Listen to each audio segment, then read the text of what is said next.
Hello everyone, my name is Anshul and I welcome you all in the third part of the video, the Earth in the Solar System, where we are going to cover Moon and its phases. तो पढ़ते हैं इसके बारे में. Moon and its phases के बारे में पढ़ने से पहले थोड़ा सा जान लेते हैं about Moon. Okay, so everyone knows who's the first person to step on to Moon, right? No, it's Neil Armstrong, सबको पता है. And who is the first Indian to step onto moon is Rakesh Sharma. Okay, तो ये तो हमने कर ली astronomers की बात. मून के बारे में थोड़ा सा पढ़ते हैं. मून का जो सरफेस है, it has a lot of craters, dust, loose dust भी है वहाँ पे, हल्की हल्की मिट्टी. ऐसा नहीं कि वो उड़ती रहती, because there is no atmosphere. But मैं आपको बता रही हूँ कि वहाँ पे कुछ ऐसे थोड़े पत्थर होंगे, थोड़ा सा उसका डर्ट होगा, थोड़े गड्ढे होंगे, क्रेटर्स जिसको हम लोग बोल देते हैं. तो ये सब चीज़ें मून पे हैं. No life can exist on moon, right, because there is no atmosphere. जैसा अर्थ पे है वैसा वहाँ पे बिल्कुल नहीं है. उसके बाद बात करते हैं उनके रेवोल्यूशन की. Moon takes 27 days to revolve around earth. Okay, मतलब वो 27 days रिवॉल्व करते हैं अर्थ के around. And the most important thing, moon does not have its own light. Okay, moon does not have its own light. It reflects the light of the sun. इसको please आप ध्यान रखिएगा. It is also the natural satellite. We have discussed in earlier videos. And और कोई important बात तो नहीं है इसके अलावा. मेन हम इसके बारे में, जब ये रिवॉल्व करता है तो इसके कुछ फेजेस हम लोगों को देखने के लिए मिलते हैं. रोज़ आपको मून एक जैसा नहीं दिखता. क्या वो आधा पार्ट कहीं चला जाता है, या वो आधा पार्ट आपको क्यों नहीं दिखता है, तो वो आज हम इस वीडियो में पढ़ने वाले हैं. ओके, मेरे पीछे आप एक डायग्राम देख रहे होंगे. थोड़ा सा मैं आप लोगों को with the help of low explain करने की कोशिश करूँगी. उससे पहले हम ये देख लेते हैं, जैसे अगर हम फॉर एग्जांपल, अगर मेरी लाइट का सोर्स उधर से आ रहा है, तो आपको ये दिख रहा होगा कि बैक साइड पे लाइट्स नहीं आएगी. फॉर एग्जांपल, अगर मेरा सन वहाँ पे है, तो सन से जो लाइट यहाँ आ रही है, इस पार्ट में डे होता है एंड इस पार्ट में नाइट होता है, राइट. ये हम सबको पता होना चाहिए. नहीं पता है तो अब आपको पता चल गया है. उसके बाद if I take this ball as a moon, for example, इसको आप मून समझे, ठीक है. अगर ये एक मून है, तो मैंने अभी बताया कि moon reflects the light of the sun. ठीक है, मून के पास अपनी कोई लाइट नहीं है. तो जैसे ही लाइट वहाँ से आती है और डार्क साइड पे जो पोर्शन दिख रहा होता है वो लाइट रिफ्लेक्ट करता है. जो पोर्शन हमें दिख रहा होता है सन की रेज में. और एक बात ज़रूर ध्यान रखिएगा, कुछ पार्ट सन की रेज में ना खो जाता है, कुछ पार्ट सन की रेज में हमें नहीं दिखता, सन के ग्लेयर्स में हमें नहीं दिखता, वो छुप जाता है. क्योंकि जब आप सुबह सुबह स्टार्स और मून आपको कहीं पे भी दिखते हैं, नहीं दिखते हैं, बिकॉज वो सन की ग्लेयर्स में छुप जाते हैं. ठीक है, सन उनको पूरी तरीके से, सन की जो ग्लेयर्स है उनको पूरी तरीके से ढक लेता है, इसलिए वो हमें नज़र नहीं आते हैं. ऑलराइट, तो ये वाला पार्ट आप प्लीज़ ध्यान रखिएगा कि मून हमारे अराउंड इस तरीके से रिवॉल्व करता है. एंड जो पार्ट मून के ऊपर पड़ रही है उस टाइम पे, रिवॉल्व करते टाइम जो भी पार्ट पड़ रहा है, जैसे ही वो हम अर्थ से देखेंगे तो हमें उसके फेजेस नजर आते हैं अलग अलग. ओके, अब हम डिस्कस करते हैं उनके अलग अलग फेजेस को. चलो, ये हमारा अर्थ है. यहाँ से हम मून की फेजेस को देखते हैं. ओके, सो फॉर एग्जाम्पल, यहाँ पर मैंने सन की लाइट रेज बनाई हुई है. यहाँ से अगर लाइट रेज आ रही है तो हम उस तरीके से डिस्कस करते हैं. देखो, जैसे ही सन की लाइट रेज आई, ये वाला पार्ट पूरा कवर हो गया उसकी ग्लेयर्स में.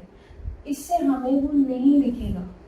ठीक है, वो सन जब हमें नहीं दिख रहा है, इस फेज को हम बोलते हैं न्यू मून, और आपने हिंदी में भी सुना होगा अमावस्या. ओके, अमावस्या के ऊपर बहुत सारी सुपरस्टिशियस बातें होती हैं, वो आप सबको पता होंगी.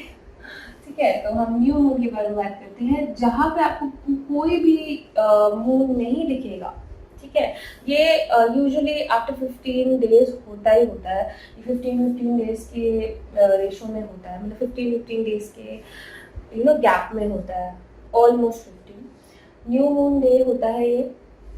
उसके बाद जैसे जैसे मून रिवॉल्व करना शुरू करता है, सन की लाइट रेस जिस जिस पार्ट पे पड़ती जाती हैं वो पार्ट हमें दिखता जाता है। ये सिर्फ मून की रेवोल्यूशन की वजह से हमें उनके फेजेस दिखते हैं, ठीक है। ये वाला पार्ट हमें नहीं दिखेगा, ये वाला पार्ट दिखेगा। जो पार्ट उस टाइम पे सन के सामने हुआ, सन के सामने से सन की लाइट उस पर रिफ्लेक्ट हो रही होगी, वो पार्ट हमें अर्थ पे दिखता है। ऑलराइट, ये देख रहे होगे आप, इस तरीके से इसका वेरिएशन रहता है।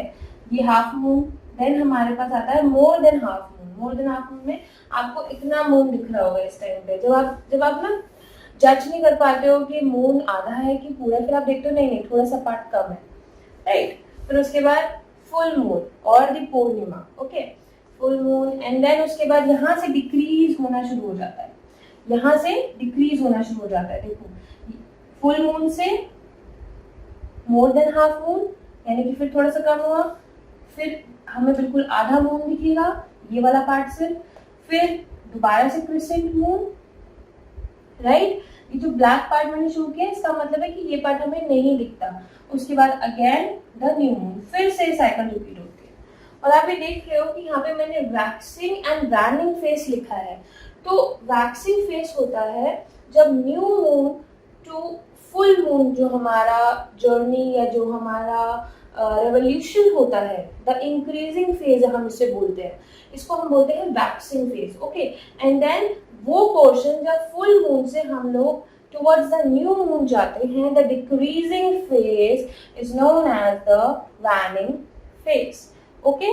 इसमें हमें सिर्फ यही पढ़ना था, बस ये ध्यान रखिएगा। Alright, now let's move on to the eclipse part, okay. तो इक्लिप्स की अब हम लोग बात करते हैं। अभी तक हमने मून और उसके फेजेस के बारे में पढ़ा था, तो अब हम सोलर इक्लिप्स, लूनर इक्लिप्स की बात करते हैं। हिंदी में इसको सूर्य ग्रहण और चंद्र ग्रहण भी बोलते हैं, आप लोगों ने सुना होगा, ठीक है। तो अब हम लोग बात करते हैं सबसे पहले what is eclipse, okay. There comes a time when the earth moon and sun becomes aligned. ये एक लाइन में आ जाते हैं, अलाइंड बोला मैंने, becomes aligned, ALIGNED, becomes aligned, ये एक लाइन में आ जाते हैं। This is the time when Eclipse occurs. अब इक्लिप्स हमारे पास दो टाइप के हैं, एक है सोलर इक्लिप्स एंड एक है ल्यूनर इक्लिप्स। तो सबसे पहले हम लोग सोलर इक्लिप्स की बात करते हैं। सोलर इक्लिप्स में क्या होता है, जैसे when the moon passes in between sun and earth, या when moon comes in between sun and the earth, तो the shadow of the moon, जो earth है हमारा, वो moon की shadow से covered हो जाता है। इसका एक एग्जांपल मैं अगर आपको देती हूँ, जैसे अगर एक रूम है, वहाँ पे अंधेरा है, ओके, और सिर्फ एक साइड से लाइट आ रही है। अगर आप उसके पाथ में आ जाते हो, या फिर आप ऐसा समझ लो कि एक पूरा ये साइड है, ठीक है, यहाँ पूरे साइड से आपके पास लाइट आ रही है, आप उस लाइट के पाथ में जाके खड़े हो जाओ तो आप देखोगे आपकी शैडो पीछे बनेगी, राइट। अगर एक साइड से पूरे तरीके से लाइट आ रही है और अगर आप उसके रास्ते में जाके खड़े हो जाते हो तो आपको दिखेगा कि आपकी शैडो पीछे बनती है, और राइट, यही होता है जब मून सन एंड अर्थ एक लाइन में आ जाते हैं। सन जो पूरा है ये मून की वजह से ब्लॉक हो जाता है, इसकी लाइट हमारे पास पार्शियली और कंप्लीटली तरीके से ये ब्लॉक हो जाता है। उसके बाद जो अर्थ है उसका कुछ पार्ट मून में कवर हो जाता है, right. This is the solar eclipse. अगर हम बात करते हैं ल्यूनर इक्लिप्स की, तो ल्यूनर इक्लिप्स में when the earth passes in between sun and moon, तो इसमें क्या होता है, the moon gets covered by the shadow of earth. The moon gets covered by the shadow of earth. Okay? तो ये है हमारा lunar eclipse. तो इसकी थोड़ी सी बात कर लेते हैं। मैंने यहाँ पे दो वर्ड्स लिखे हैं, umbra and penumbra. Right? Umbra and penumbra. तो इसमें क्या होता है, अगर मैं इस केस में बात करती हूँ, जब यहाँ से लाइट आ रही है मून की, उसके बाद मून की जो यहाँ पे जो डार्केस्ट होगा, यहाँ जो पार्ट आपका सबसे ज्यादा डार्क होगा, this is the umbra, and जो बाकी का लाइट है, हल्का हल्का जो पोर्शन जा रहा है, इसको हम बोलेंगे पेनम्ब्रा, ठीक है। जैसे अगर आप किसी लाइट के रास्ते, लाइट के जगह पे जाते हो, जैसे आप इस पूरे जगह से मान लो लाइट आ रही है और मैं अगर उसके सामने खड़ी हो जाती हूँ, तो जहां जहां मेरी शैडो पड़ रही होगी वो रीजन डार्क होगा, बाकी का रीजन लाइट होगा, तो वो बाकी के रीजन को हम बोलेंगे पेनम्ब्रा, एंड जहां पे मेरा सबसे ज्यादा डार्क पार्ट बन रहा होगा वो हम बोलेंगे अम्ब्रा। सेम ल्यूनर इक्लिप्स में यहाँ पे अर्थ की शैडो मून पे जितना इस पार्ट में सबसे ज्यादा पड़ रही होगी, इसको ये डार्केस्ट रीजन होगा, इसको हम बोलेंगे अम्ब्रा, एंड जो बाकी का लाइट पार्ट है इसको हम बोलेंगे पेनम्ब्रा। क्लियर? आज की वीडियो में बस हम इतना ही करेंगे। नेक्स्ट वीडियो में हम लोग स्टार्स एंड कंस्टलेशंस एंड उसके बाद हम लोग एस्ट्रॉइड्स कॉमेट्स के बारे में बात करेंगे। अब इसके लिए मैंने आपको एक छोटा सा एक आप कह सकते हो मैंने ट्रायल लिया है आप लोगों को समझाने के लिए। इसमें हम लोग क्या करेंगे कि मैं आपको कुछ ग्लोब और एक बॉल से छोटा सा एक्सपेरिमेंट कह लो बताना चाहती हूँ, जिससे आप लोग विजुअलाइज कर सको कि एक्चुअली में ऐसा होता कैसे है। ओके, कि एक्चुअली में अगर लाइट आ रही है तो वो ब्लॉक हो रही है। ये तो हम सभी जानते हैं कि अगर अर्थ है, अर्थ के जिस साइड पे सन की रेज आ रही है उस साइड उस टाइम पे डे है और बाकी जो पीछे का पार्ट है वहां पे नाइट है।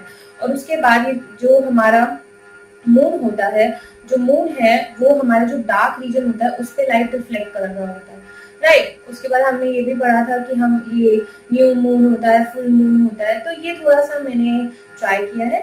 तो स्टार्ट करते हैं हमारा एक्सपेरिमेंट। ये हमारे पास ग्लोब है, ये आपको दिख रहा होगा, जिस साइड से लाइट आ रही है उस साइड डे एंड उसके बैक साइड पे नाइट, एंड ये हमारा मून है। सो अगर मैं इस तरीके से देखती हूँ, the sun, moon and earth get aligned. Okay, the sun, moon and earth get aligned and moon is in between earth and sun. ठीक है, जिस साइड से लाइट आ रही है कंसिडर इट एज सन। तो आपको दिख रहा होगा कि मून की शैडो अर्थ पे, यानी कि earth is covered by moon shadow. Okay, तो हमने पढ़ा था that it is solar Eclipse. And ऐसे ही अगर आप बैक साइड पे देख रहे होंगे, अगर मून बैक साइड पे है, which means if earth comes in between moon and sun, तो मून का जितना भी पार्ट है वो अर्थ की शैडो से कवर हो गया है, राइट। वो अर्थ की शैडो से कवर हो गया है, कुछ पार्ट पे एकदम डार्क इमेज बन रही है, उसको हमने बोला था umbra, and the rest part is termed as penumbra.